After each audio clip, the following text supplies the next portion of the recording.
Welcome to the Daybreak with Jeff Slakey podcast. I'm so happy you found us. Please subscribe, rate, review, and share this with your circle of influence. It's a collection of the interviews, news, and conversation during Daybreak with Jeff Slakey on iFiber One News Radio, KMAS, weekdays from 6 to 9.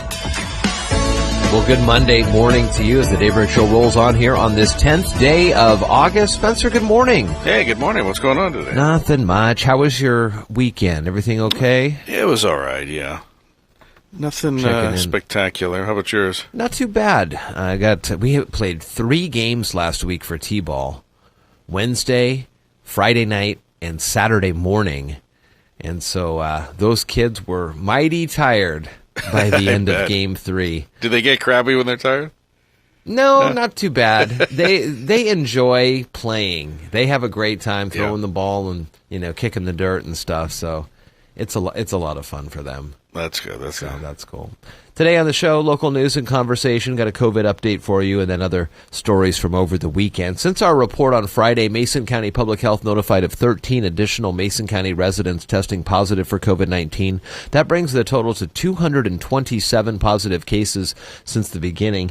Mason County Public Health continuing contact interviews, and when a positive case completes their isolation period and is released by local public health, they can return to work and normal activities. The respiratory illness triage line is 360-427-3615. If you are showing symptoms of COVID-19, early testing is encouraged. That number will get you an appointment at Mason Health's drive-through COVID-19 testing center. Olympia has been working with Thurston County and the cities of Lacey and Tumwater on a climate mitigation plan for the past year.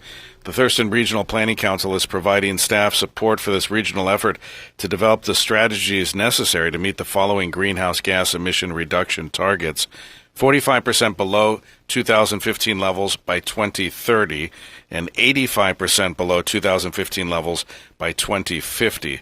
Over the past year, the project team has used a wide range of public input it received to develop an initial list of potential community-wide actions. City of Olympia excited to announce that design work starting this summer on the Phones Road Corridor project running from 18th Avenue to Pacific Avenue in Olympia. Effort building upon pre-design work done back in 2018 with the goal of getting the project to construction in 2022. Some news coming out of Long Lake as people were looking to get out there. Effective this past Friday, the beach and swimming area at Long Lake Park closed. A combination of algae scum viewed on the surface and poor water visibility indicate the possibility of a toxic blue-green algae bloom. Thurston County Health Department is in the process of testing the water to determine if algae toxins are present. They will continue testing water samples weekly. The swim area will remain closed until a minimum of 2 results are under the advisory level of toxins for safe swimming. According to the Washington State Department of Health, a combination of warm temperatures, sunlight, and nutrient-rich waters can cause blue-green algae to reproduce rapidly, known as blooming. Blue-green algae blooms usually float to the surface and can be several inches thick near the shoreline. Man, you got to just be real careful with those things for sure. Gas prices are up about 0.5 cent per gallon in the last week, $2.74, according to Gas Buddy's daily survey.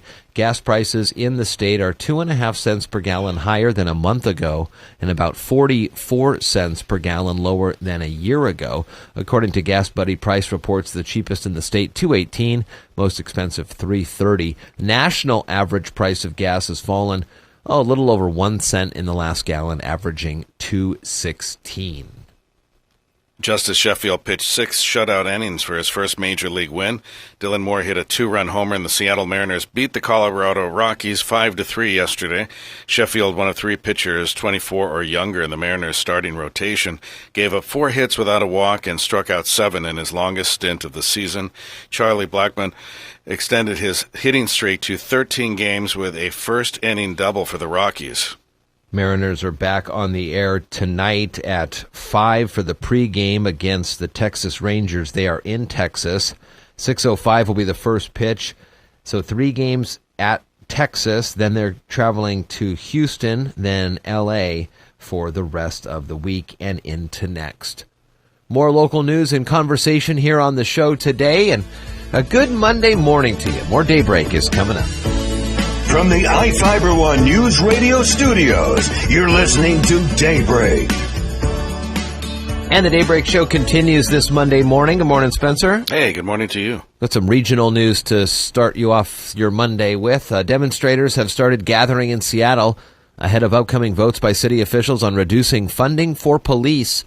Hundreds of people, including pro-police supporters and counter-protesters, assembled opposite City Hall yesterday afternoon. The Seattle City Council last week, in a unanimous preliminary vote, decided to reduce the police department by up to 100 officers through layoffs and attrition. Final votes expected this week. Seattle's mayor and police chief has opposed the budget changes. Reducing funding for police has been pushed by demonstrations in Seattle and other cities across the U.S. following the killing of George Floyd while in police custody in Minneapolis. 2 people have been injured in an explosion aboard a motorboat on the Columbia River along the Washington-Oregon border. KOIN TV reports a Vancouver fireboat responded to reports of the explosion shortly after 10 a.m. yesterday. Emergency crews extinguished a blaze on the 19-foot ski boat and burning fuel that was on the water. The 2 victims suffered burns and other injuries that were not considered life-threatening. The cause was under investigation. And the clear waters of Crater Lake National Park are being threatened by contamination brought in by visitors after the pandemic spurred sharp cutbacks in park staffing.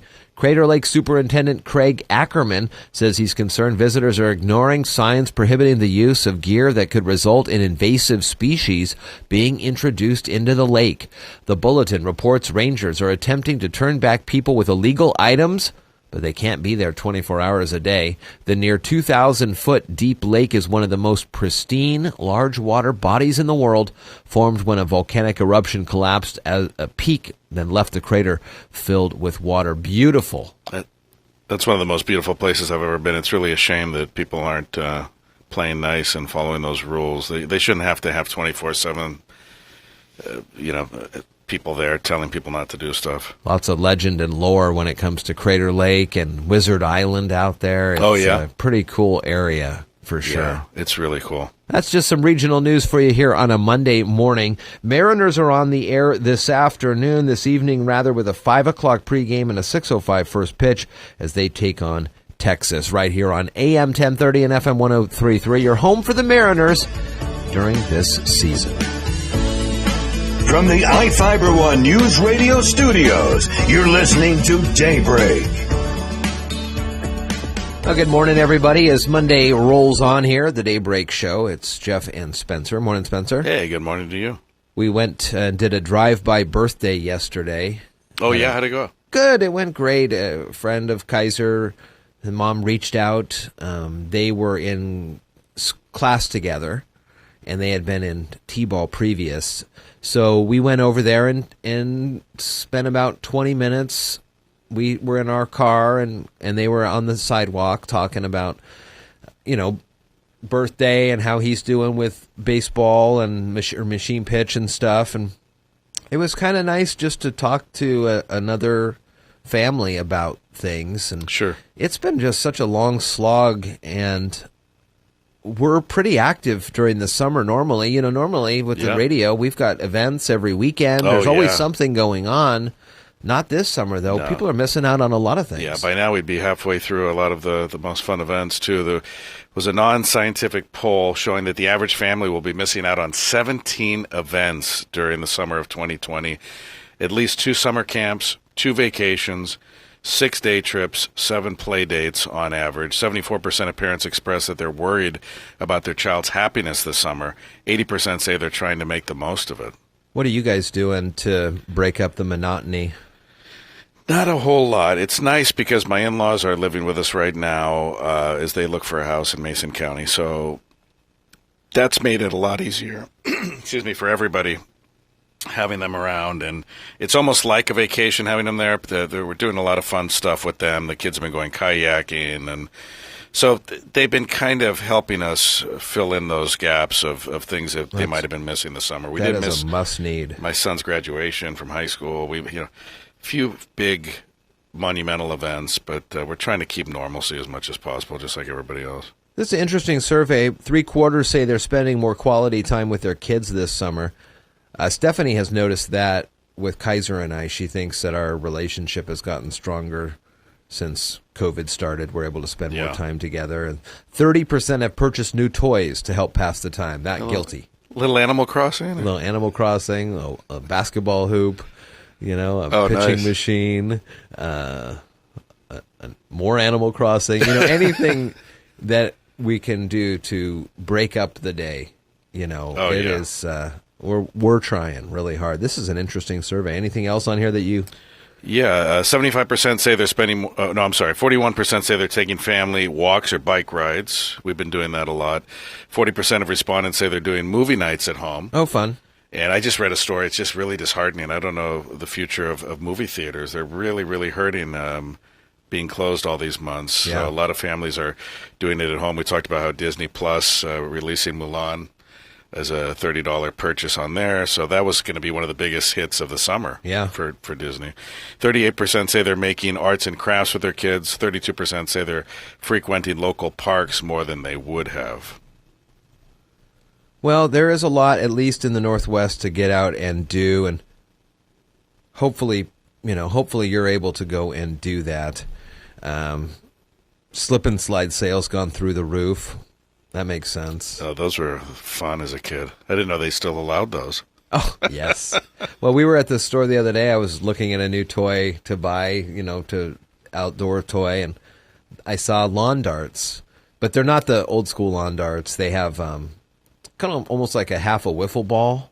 Oh, okay. On the bottom. That's what hits. Yeah, they were deadly when we could take down a bison with those. Get one of those poking out of the side of your head. Yeah, gosh. What happened there, Johnny?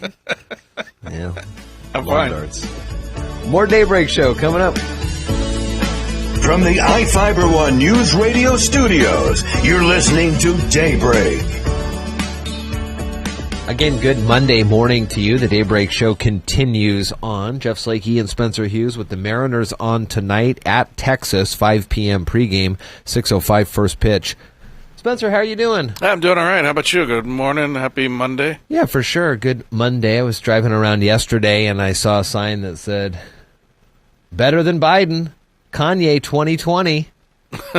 Oh, man. What is going on with that? This was, I don't know what's going on with it, but he is on the ballot, I think, in at least 2 states, but not running for president. He's apparently walking for president. What?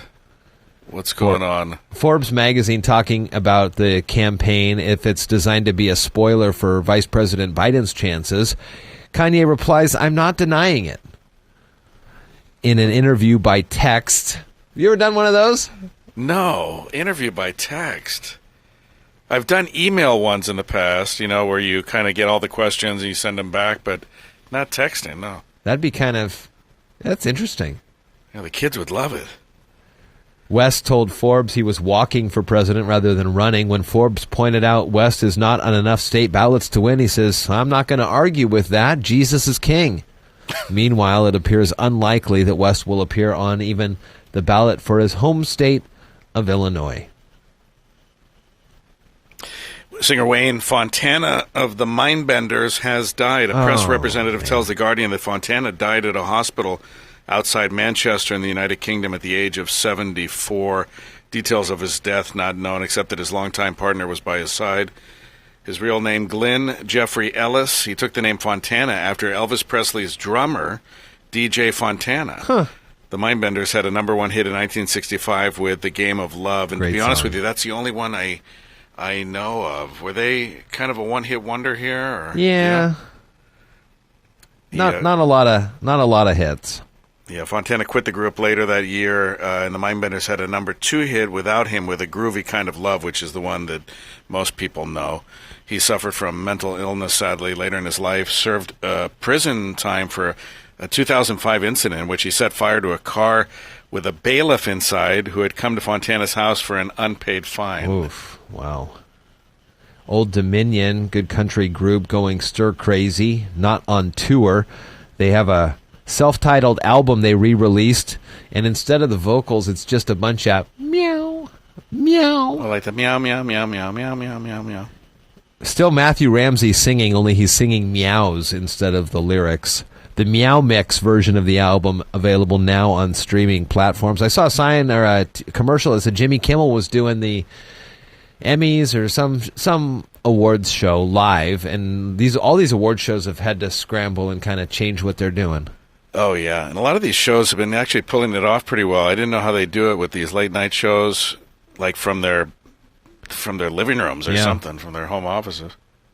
MTV has changed its format for the Video Music Awards in light of the coronavirus pandemic. Originally, the VMAs were going to be inside New York's Barclays Center with some performances outside, but now MTV says all the performances will be outside around New York City with limited or no audiences. Keke Palmer will host the VMAs, set for August 30th. Lady Gaga and Ariana Grande lead the nominations with 9 each. And Taylor Swift has the top album in the country with her new one, Folklore. Billboard reports it moved 135,000 units in its second week. That's some music news for you this morning on the Daybreak Show. Good morning to you. I-Fiber One News Radio, 1030 KMAS and FM 103.3 presents Daybreak. Well, good Monday morning to you. Daybreak Show rolls on here. And Spencer, good morning. Hey, good morning to you. I have had some of the kids in the neighborhood already come over and ask me to start putting up my Halloween decorations. You have the most fun house in the whole neighborhood. No wonder they're asking. And I think because of coronavirus and everybody's been holed up, people are looking. And that was kind of a trend early on. Do you remember that? Back in March and April, people were putting their Christmas lights back up. Yeah, that's right. That's right. And things like that. So we have at the house been already starting to talk about what to do about Halloween. We were going to be dark this year. We were supposed to be in New York for Stephanie's running of the 50th anniversary of the New York Marathon. That's of course, right. That was canceled. So we will be home, and then that means presumably we'll at least do decorations.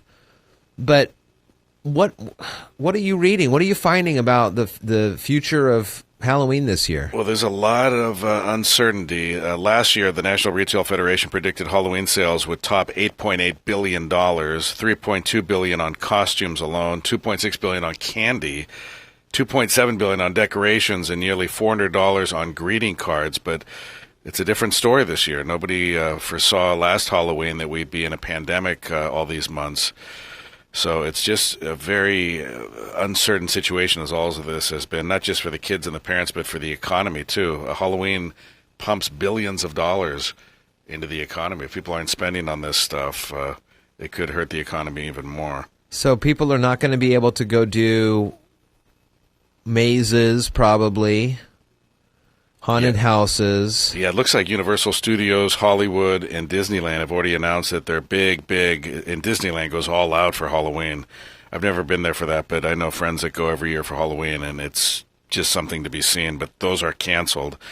The Dark Harbor Halloween event aboard the Queen Mary in Long Beach, which is the old cruise ship with a big storied haunted history there, that's going to be closed. So a lot of things are already being canceled. I mean, so we had thought about getting like maybe a catapult and launching the candy at the kids from a safe distance. Yeah.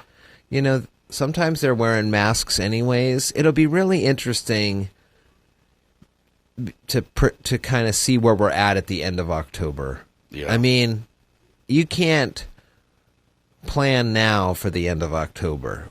It's just so up in the air. Yeah, and that's why it's strange. People who are, you're right, you don't know either way. There's people that are saying, absolutely, Halloween, Christmas, as scheduled, everything's going to stay the same. We don't know that, but we also don't know that it'll be catastrophic either. So right. I'm hoping for the best, but there's a lot of people thinking those holidays are going to be very, very scaled back, but who knows, really? Well, I think, if Kaiser and Stephanie, because I usually man the house, so if Kaiser and Stephanie go walking by themselves, and they, they'll have face coverings on because she doesn't go anywhere now without them, and going around and interacting with people, and then I would have my mask on.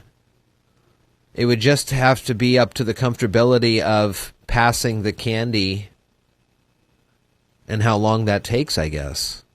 Yeah, people have gloves on, or if the kids are going to reach for it themselves. You know what I mean? Like Sure. maybe have, like when you're not home and you put the basket out front, the honor policy kind of. Well, I remember there was conversations about how to do this for Easter. And remember Cam Morris from Armstrong Racing Foundation, they've been doing those Easter egg things. They spent, hours and hours individually wrapping those Easter eggs. I don't even remember if they were able to do that event. It's been so long, but that might be a way to do it if everything is, because, candy's prepackaged. We've gotten to that point where we're all okay with that. I remember my childhood. That's how old I am. There were loose candies in there. Yeah, yeah. And the parents let you eat them, I think, probably. We could always tell the kids, too, hey, look, we've all been wearing masks since March. It's right. This has been one long Halloween, right? Yeah, yeah. Well, that's a tough one here. We're a couple months away from Halloween, but I know people are starting to think. I saw the Halloween store in West Olympia is up. It's open. And it is? I don't know if it's open, but they're hiring at least. And yeah. So we'll see what happens. More Daybreak Show coming up. Thank you so much for listening to today's Daybreak with Jeff Slakey podcast. Again, I'm so happy and honored you found us and chose to listen. Please subscribe, rate, review, and share this with your circle of influence. It's a collection of some of the interviews, news, and conversation during Daybreak with Jeff Slakey on I-501 News Radio KMAS, weekdays from 6 to 9. Thank you so much again, and talk with you next time.